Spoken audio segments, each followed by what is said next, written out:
그렇기 때문에 저는 디스커버리 전체를 커버할 수 있는 프로세스를 만들려고 마음을 먹었던 겁니다. 프로덕트를 관리할 때 디스커버리와 딜리버리 영역 두 가지로 나눠서 관리하는 것을 보여드렸고, 그 사이클이 어떻게 돌아가는지를 좀 보여드렸는데요.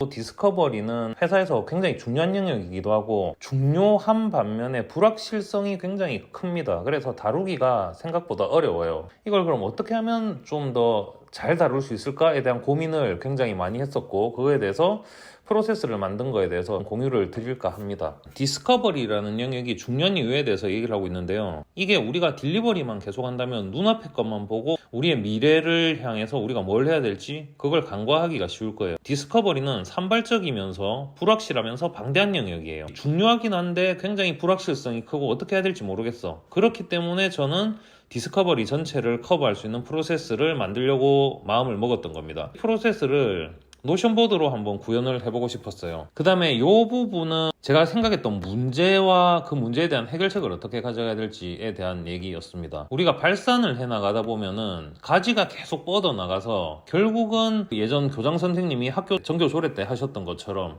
원래 내가 말하려고 했던 목적이 뭔지는 모른 채 끝없이 가지만 뻗어나가면서 그 조례가 끝이 나지 않는 그런 상황이 자주 발생을 하거든요. 그걸 해결하기 위해서 발산이 언제 끝날지를 정하는 우리의 어떤 기준점, 결과물을 정의한다라고 일단 얘기를 했고요. 컨텍스트 스위칭의 비용 얘기입니다. 발산이라는 것이 불확실한 영역이긴 하지만 정답이 없다라는 얘기지, 한 번에 우리가 여러 가지의 컨텍스트를 머릿속에 가지는 것이 좋다라는 얘기는 아닐 거거든요. 그래서 요거를 해결하기 위해서, 그러니까 컨셉을 합의하는 과정과 밸리데이션, 검증이 필요한 상태에 대해서는 한 번에 하나의 아이템만 파이프라인에서 다룬다라고 저는 전제를 했습니다. 뻗어나가다 보니까 그 자리에 있었던 사람들과 굉장히 관련성이 떨어지는 얘기를 파고 들어가는 경우가 생깁니다. 발산이기 때문에 시간은 점점 길어지는데 관련성이 없는 사람들은 거기서 자기의 시간을 낭비하고 있는 상황이 발생을 하는 거죠. 각 단계별로 참석자를 정의해서 집중도 있는 미팅이 되도록 한다라고 정의를 했습니다. 디스커버리를 각 스테이지별로 이렇게 나누려고 생각을 했어요. 스테이지별로 아이디어라는,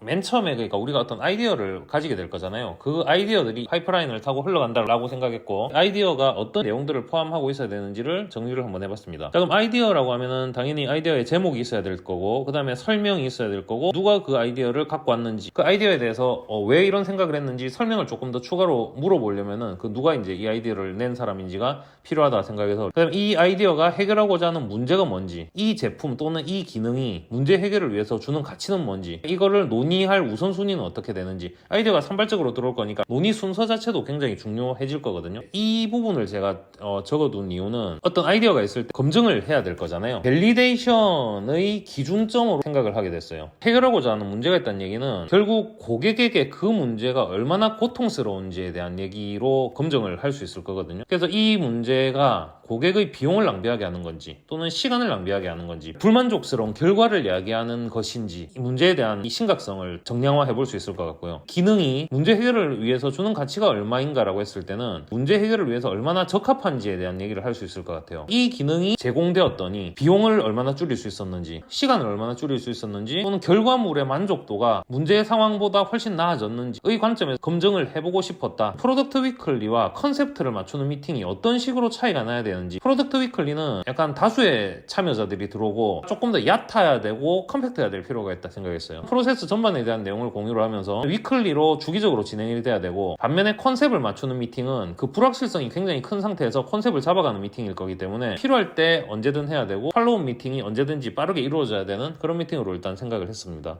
이런 내용을 바탕으로 제가 이제 프로세스를 정리를 한 게, 자, 디스커버리라는 게 왜 중요하냐면 이거는 우리 회사의 미래 먹거리를 위한 과정이기 때문에 굉장히 중요한 영역이야. 디스커버리를 할 때 우리가 어떤 것에서 고통을 느끼고 그거에 대한 솔루션이 뭐냐? 디스커버리 과정은 산발적으로 들어오고 불확실성이 크고 굉장히 방대하기 때문에 프로세스를 잡을 거야. 끊임없는 발상 과정은 우리의 원래 목표를 있게 만들 수 있기 때문에 그거에 대해서 아웃풋을 정의하겠다. 각 스테이지에 대해서 적절한 룰을, 규칙을 설정하겠다라고 했어요. 한 번에 여러 가지의 컨텍스트를 갖고 있는 거는 포커스에 굉장히 악영향을 줄 수 있기 때문에 컨셉트를 합의하는 과정과 밸리데이션, 검증을 해나가는 그 스테이지에서는 한 번에 하나의 아이디어만 진행된다. 그 다음에 관련 없는 미팅 참석자들이 들어오는 것에 대한 문제는 커뮤니케이션 비용을 굉장히 높일 수 있어요. 그러니까 이 스테이지에 어떤 참석자들이 필요한지에 대한 것들을 정의하겠다. 프로덕트 위클리는 모든 스테이지에 대한 공유를 위한 미팅으로 생각했고요. 컨셉트 미팅은 그것보다 조금 더 발산하고 주기성이 없는 조금 더 집중된 형태의 미팅이다 라고 정의를 했죠. 자, 그래서 이 테이블이 제가 생각했던 모든 것들을 정리를 한 테이블입니다. 일단 우리는 스테이지가 있을 거고요. 스테이지는 아이디어 단계에서 컷오프 단계, 컨셉을 정의하는 단계, 그 다음에 검증하는 단계, 백록으로 넣는 단계. 아이디어 단계는 아이디어라는 거는 굉장히 산발적으로 언제든지 들어올 수 있어요. 누구에게나 들어올 수 있습니다. 좋은 아이디어들이 들어왔을 때 그것을 놓치지 않기 위해서 어딘가에 저장을 해둬야 된다. 두 번째는 아이디어를 모두 우리가 다 살펴볼 수는 없어요. 상위 기준을 가지고 이 아이디어를 우리가 살펴봐야 되는지 아닌지를 여기서 식별을 할 거예요. 그거를 저는 컷오프 단계라고 얘기를 했습니다. 그 다음에 컨셉 단계는 뭐냐면 초기 단계에서는 아이디어가 굉장히 불분명하고 불확실성을 가지고 있기 때문에 이 아이디어가 진짜 뭘 말하고 있는지에 대해서 합의를 하는 게 굉장히 중요하다고 생각했어요. 그래서 이 단계는 컨셉을 맞추는 단계입니다. 그 다음에 밸리데이션 단계는 이 아이디어가 실제로 고객 가치를 줄 수 있는지 검증을 해내는 단계고요. 검증된 아이디어는 백로그에 들어가 있어야 나중에 개발을 할 수 있겠죠. 이 각 단계에서 우리가 어떤 방식을 사용할지를 저는 툴이라고 표현했고요. 이 스테이지가 지날 때 어떤 결과를 기대하는지에 대해서 정리한 게 이 아웃풋입니다. 그 다음에 룰은 우리가 각 단계에서 해야 될 일과 하지 말아야 될 일에 대해서 명확하게 정의를 해서 그 단계가 산으로 가지 않게, 그 다음에 어텐디는 각 단계에서 어디서 어디까지 누가 참여를 해야 되는지를 정의를 한 부분입니다. 아이디어가 모일 때는 산발적으로 아이디어가 모이겠죠. 아웃풋은 노션 페이지로 표현된 것이 아이디어 단계의 산출물일 거예요. 아래의 기준들을 통해서 판단을 하고 가중치를 준 다음에 컷오프를 할 거예요. 이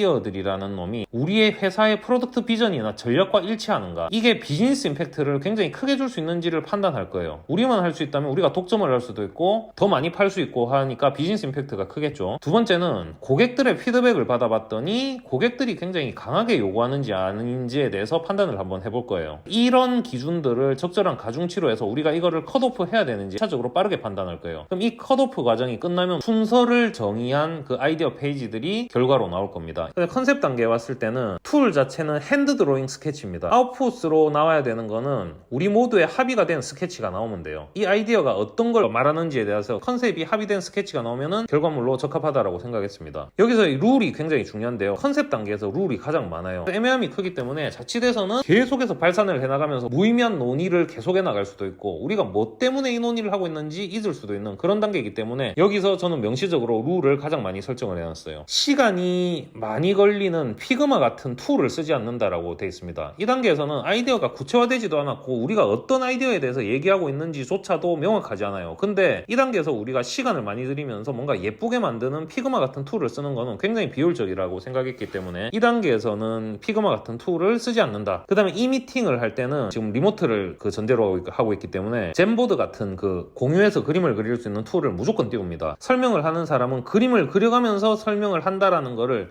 룰로 세팅을 해놨어요. 비주얼리제이션이 전제되지 않으면 이런 불확실한 상태에서 서로 간의 아이디어를 얘기할 때 사람들은 서로 간에 절대 알아듣지를 못합니다. 머릿속에 생각하고 있는 프레임 자체가 다르거든요. 서로 간에 그림을 그려가면서 얘기를 한다. 두 번째 룰로 했고요. AI에 관한 디테일은 이 컨셉 미팅에서는 논의하지 않는다라고 얘기했습니다. 이 미팅에 디자이너도 있을 테고 프로덕트 매니저도 있고 한데 AI에 대한 레벨이 같지가 않을 거잖아요. 근데 이런 AI에 대한 논의가 이 미팅에서 깊어져 버리면 불필요한 관련이 없는 사람들이 시간을 낭비하는 일이 생기는 상황이 되는 거죠. AI 실현 가능성이 컨셉을 결정하는데 큰 의존 관계를 가지고 있다면 미팅을 즉시 종료하고 AI 팀이 그거에 대해서 리서치를 내부적으로 하고 그 결과를 가져오는 걸로 얘기를 하고 있습니다. AI 팀이 결과를 가져오는 순간 이 미팅은 바로 다시 진행된다. 불필요한 사람들이 내가 참여할 수 없는 논의로 시간을 낭비하게 되는 걸 막는 그 규칙이 이 규칙이라고 저는 설정을 한 거고요. 그 다음에 컨셉이 이제 합의가 됐을 거예요. 컨셉에 대해서 고객 가치가 있는지를 검증하는 과정이에요. 와이어프레임이나 피그마를 이용한 프로토타입을 만들 거고 고객 인터뷰를 통해서 검증을 할 거고 그건 내부의 어떤 사람들을 초대해서 인터뷰를 해볼 수도 있을 거고요. 참조 고객은 실제로 우리의 제품을 사용할 사람들이기 때문에 우리에게 우리에게 가장 훌륭하고 가치 있는 피드백을 줄 수 있는 고객들입니다. 이 고객들이랑 2주에 한 번씩 그런 인터뷰를 진행을 할 거고, 거기서 저희는 피드백을 받을 거고 인터뷰를 하거나 또는 프로토타입을 제공해주면서 사용을 직접 해보게 만들고 우리가 그걸 관찰하는 그런 과정을 통해서 진짜 이 기능이 가치 있을지 한번 검증을 해볼 예정입니다. 정성적인 피드백과 어떤 식의 점수를 매겨야 될지, 이 제품이 어떤 시간을 절약해줬는지 비용을 절약해줬는지 결과치를 너무 좋게 만들어줬는지 그런 거를 스코어를 좀 매길 생각을 하고 있고요. 그러면 이제 여기서는 스코어가 매겨진 아이디어 페이지들이 나올 수 있을 거예요. 일정 기준 점수를 넘은 놈들에 대해서는 백로그로 보낼 거고요. 그런 게 아니라면 그냥 버릴 거예요. 그냥 백로그로 가면은 이제 여기서는 우선순위를 식별을 해야 될 거고요. 실제 제품, 그 기능을 담고 있는 제품이 결과물이 되겠죠. 각 단계에서 어떤 사람들이 참가해야 되냐, 이것도 이제 중요한 영역이라고 생각을 했는데요. 아이디어는 누구나 낼 수 있어요. 그게 고객이 될 수도 있고 팀이 될 수도 있고 뭐 CEO가 낼 수도 있고 얼마든지 누구나 낼 수 있는 거고 계속해서 저장을 해둘 거고요. CEO는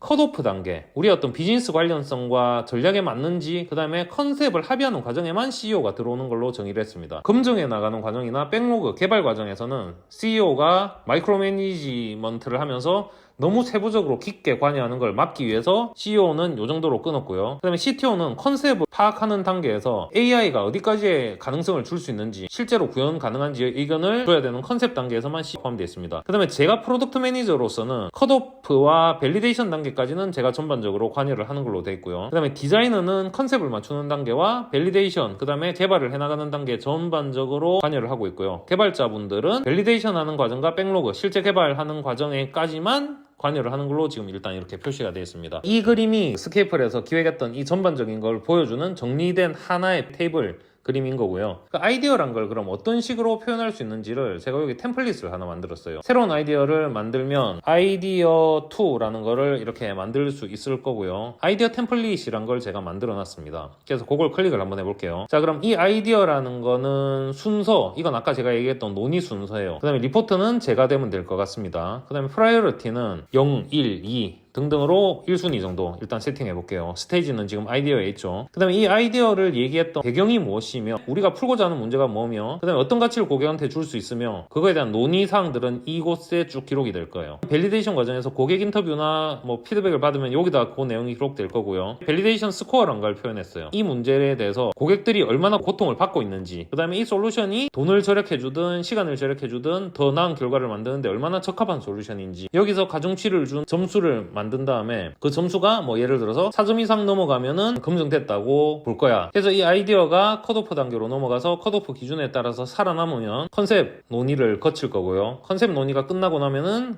검증이 필요한 단계로 넘어갈 거고, 이 검증이 다 끝나면은 이 아이디어 페이지를 저는 프로덕트 팀의 백로그 페이지로 넘길 거고요. 이 아이디어가 검증을 해봤더니 딱히 가치를 줄 수 없는 아이디어라고 판명이 되면요, 버려진 아이디어로 넘길 겁니다. 이 칸반보드로 구성된 걸 통해서 저는 전반적인 이 디스커버리에 대한 프로세스 관리를 할 예정이에요. 그 프로덕트를 관리하시면서 디스커버리 과정이 복잡하고 어려워요. 이런 똑같은 프로세스를 한번 적용시켜 보시면 도움이 되지 않을까 생각을 합니다. 도움이 되셨다면 좋아요, 구독, 알림 설정 부탁드립니다.